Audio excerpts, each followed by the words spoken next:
I've always been fascinated by old tools. Some of these are my granddad's, half of them anyway. But that's my grandfather's, that's his, but these and the saw were all bought just from junk shops or places where you find old stuff like that. The tank circle cutter actually is very good. It's a working piece of gear. It's very good indeed. And the pincers, absolutely gorgeous. Look at that. I think it's got War Department stamped on there. Absolutely wonderful. Incredible. Yep, there we are. War Department. And the reason I've made a little film, that's my granddad's mallet as well.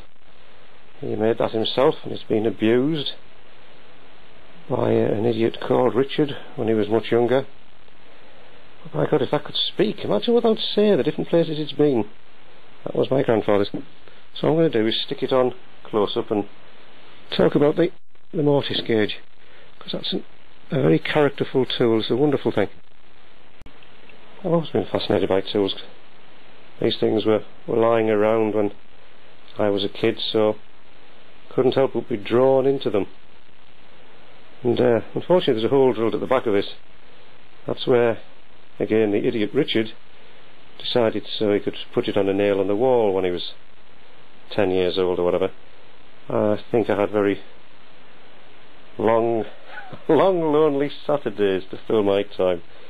But never mind, you learn by your mistakes. That's the important thing in life. You've made plenty of mistakes, then you've learned plenty.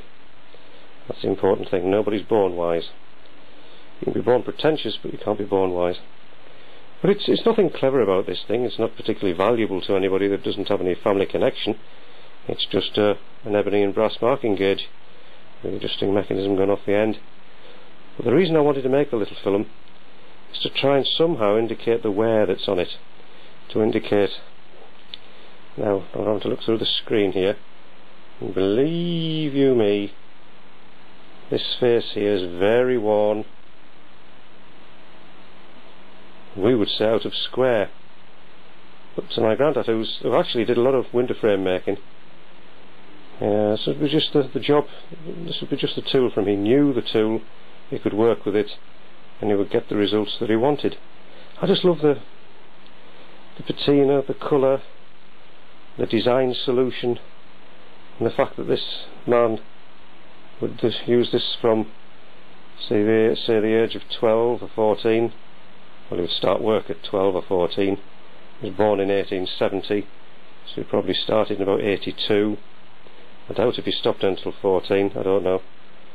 But I think that's absolutely gorgeous too. A little bit of... Let's try and indicate the wear. I don't think we're going to actually be able to do this, but believe you me, I'll place that there. That's where it should be, and that is the... Now imagine the wear or the amount of work that you do, because this thing is a testimony. It's an indicator to the work that he did, the amount of work that he did. There's none of these soft namby-pamby 42-hour weeks. God knows how many hours he worked a week. 52, 60, I don't know. But that's why this is a very precious object to me, because only through wear and use would it end in this state. It's been used by us. I haven't adjusted it. I haven't played with it because of the film. Obviously the second spur is knocked right into the sliding head, but that's easily resolved. We'll just loosen the sliding head again.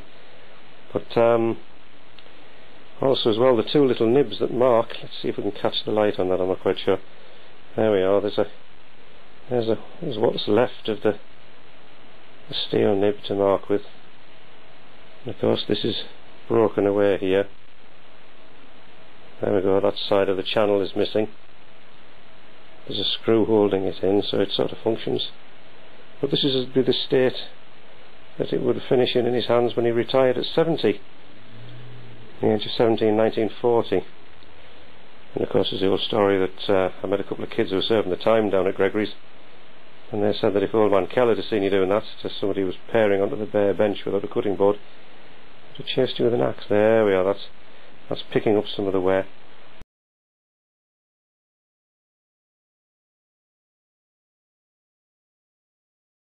I've also got his oil stone as well. I've replaced it with a modern day Arkansas stone. Suits my needs, because his is hellishly worn. The amount of wear in it's unbelievable. It's just unbelievable. I just wonder if this was his father's. Actually, I've been looking for Isaac Kell on the back somewhere of it.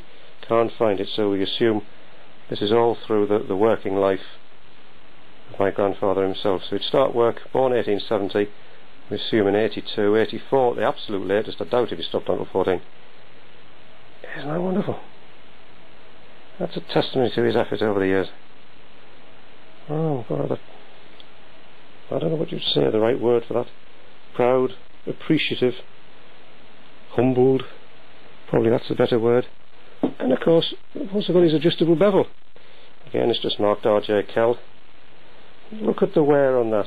Look at the stock. Isn't that incredible? Blimey. And it's a beautiful colour, beautiful shape.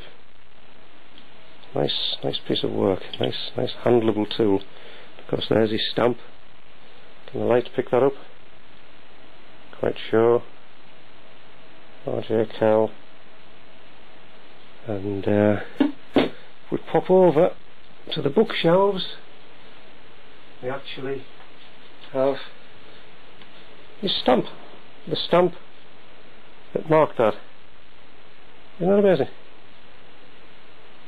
Obviously, when I ceased to be on the planet, or before that time, we have to find a suitable home for these. There's no one else that would want to carry them on, so we have to find somebody. Right, I thought that's an amusing and interesting video.